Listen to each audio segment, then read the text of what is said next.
بسم اللہ الرحمن الرحیم۔ السلام علیکم ورحمۃ اللہ وبرکاتہ۔ دوستو، آج کا جو عمل ہے وہ ایک دعا ہے، اور اس دعا کو پڑھ کر اس کے بعد جو بھی مانگے اللہ جل شانہ عطا فرمائیں گے۔ وہ دعا حضرت حسن بصری رحمۃ اللہ علیہ سے نقل ہے، اور انہوں نے حضرت سمرہ بن جندب رضی اللہ تعالیٰ عنہ سے نقل کیا ہے، اور انہوں نے حضرت ابوبکر اور حضرت عمر رضی اللہ تعالیٰ عنہ سے نقل کیا ہے کہ اللہ کے رسول نے فرمایا جو یہ دعا مانگے اور اس کے بعد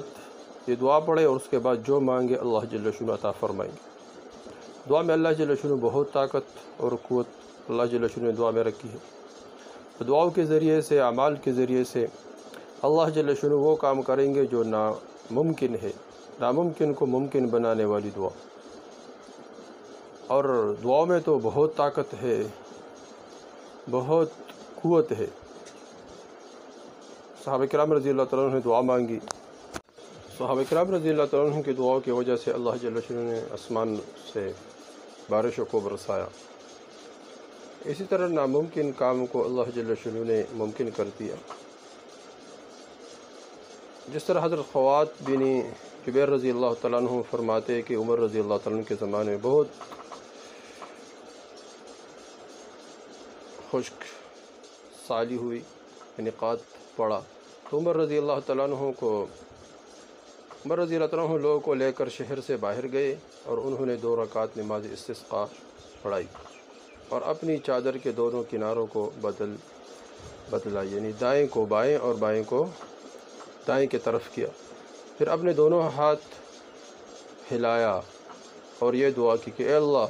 ہم تجھ سے معافی مانگتے ہیں اور تجھ سے بارش مانگتے ہیں۔ حضرت عمر رضی اللہ تعالیٰ عنہ کے اس جگہ سے ہٹنے سے پہلے ہی بارش شروع ہو گئی اور خوب بارش ہوئی۔ کچھ دنوں کے بعد دیہاتی لوگوں نے آ کر حضرت عمر رضی اللہ تعالیٰ عنہ کی خدمت میں عرض کیا، اے امیر المؤمنین، فلاں دن سے فلاں وقت تک ہم اپنے کھیت اور جنگلوں میں تھے، اچانک بادل ہمارے سروں پر آ گئے اور ہم نے ان میں سے یہ آواز سنی، اے ابو حفص، یہ عمر رضی اللہ تعالیٰ عنہ کی کنیت تھی، آپ کے پاس مدد آ گئی، اے ابو حفص، آپ کے پاس مدد آ گئی۔ تو دیکھو بارشوں کو صحابہ کرام رضی اللہ تعالیٰ عنہ کی دعاؤں کی برکت سے اللہ جل شانہ نے برسایا۔ اور اس طرح حضرت امیر معاویہ رضی اللہ تعالیٰ عنہ نے دمشق والوں کو نماز استسقاء کے لیے شہر سے باہر نکالے، اور انہوں نے وہاں دعا مانگی، اللہ جل شانہ نے بارش برسائی۔ تو حضرت حضور صلی اللہ علیہ وسلم، بخاری شریف کی روایت ہے، حضرت انس رضی اللہ عنہ فرماتے ہیں کہ ایک دفعہ جمعہ کے دن حضور صلی اللہ علیہ وسلم کھڑے ہوئے خطبہ دے رہے تھے، ممبر کے سامنے ایک دروازہ تھا، اس سے ایک آدمی داخل ہوا اور آ کر حضور صلی اللہ علیہ وسلم کے سامنے کھڑا ہو گیا، اور اس نے کہا، یا رسول اللہ صلی اللہ علیہ وسلم، سارے جانور ہلاک ہو گئے اور خشک سالی اور پانی کی کمی کی وجہ سے سارے راستے بند ہو گئے، لوگوں نے سفر کرنا چھوڑ دیا، اس لیے آپ دعا سے اللہ جل شانہ سے دعا کرے، یعنی اللہ جل شانہ سے دعا کرے کہ ہمیں بارش دے دے۔ حضور صلی اللہ علیہ وسلم نے اسی وقت دعا فرمائی، اے اللہ ہمیں بارش دے دے، اے اللہ ہمیں بارش دے دے، اے اللہ ہمیں بارش دے دے۔ اور انس رضی اللہ تعالیٰ عنہ فرماتے ہیں کہ اللہ کی قسم، ہمیں آسمان میں بادل وغیرہ کچھ نظر نہیں آ رہا تھا، اور ہمارے صلع پہاڑ کے درمیان کوئی مکان یا گھر وغیرہ بھی نہیں تھا کہ وہ پہاڑ وہ بادل کے راستے میں رکاوٹ بن جاتے تھے۔ بس کچھ دیر بعد بارش شروع ہو گئی اور خوب بارش برسی، یہاں تک کہ اگلے جمعہ تک بارش ہوئی۔ وہی آدمی یا دوسرا آدمی آیا اور کہا، یا اللہ کے رسول، آپ دوبارہ دعا کیجئے تاکہ بارش اللہ جل شانہ روک لے۔ اللہ کے رسول نے دوبارہ دعا مانگی، بارش رک گیا۔ دیکھو دعاؤں کے ذریعے سے، اعمال کے ذریعے سے اللہ جل شانہ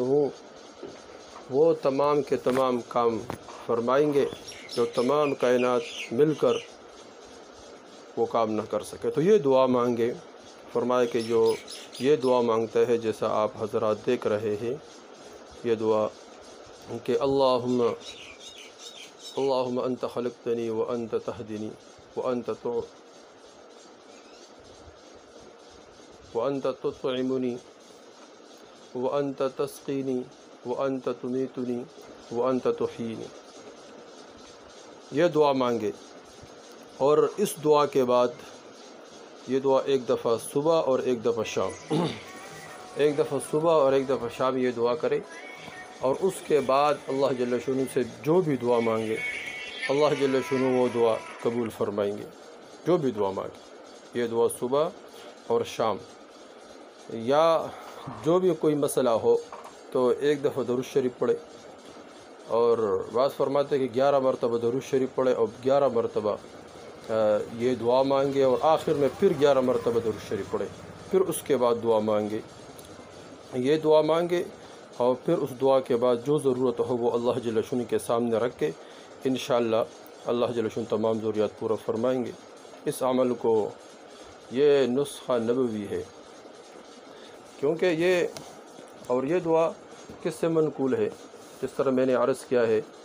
کہ حضرت حسن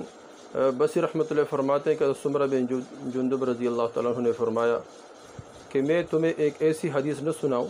جو میں نے رسول اللہ صلی اللہ علیہ وسلم سے کئی مرتبہ سنی ہے، اور حضرت ابوبکر رضی اللہ تعالیٰ عنہ سے اور حضرت عمر رضی اللہ تعالیٰ عنہ سے کئی مرتبہ سنی ہے۔ میں نے عرض کیا ضرور سناؤ، تو حضرت عمر رضی اللہ تعالیٰ عنہ نے فرمایا جو شخص صبح و شام ان کلمات کو پڑھے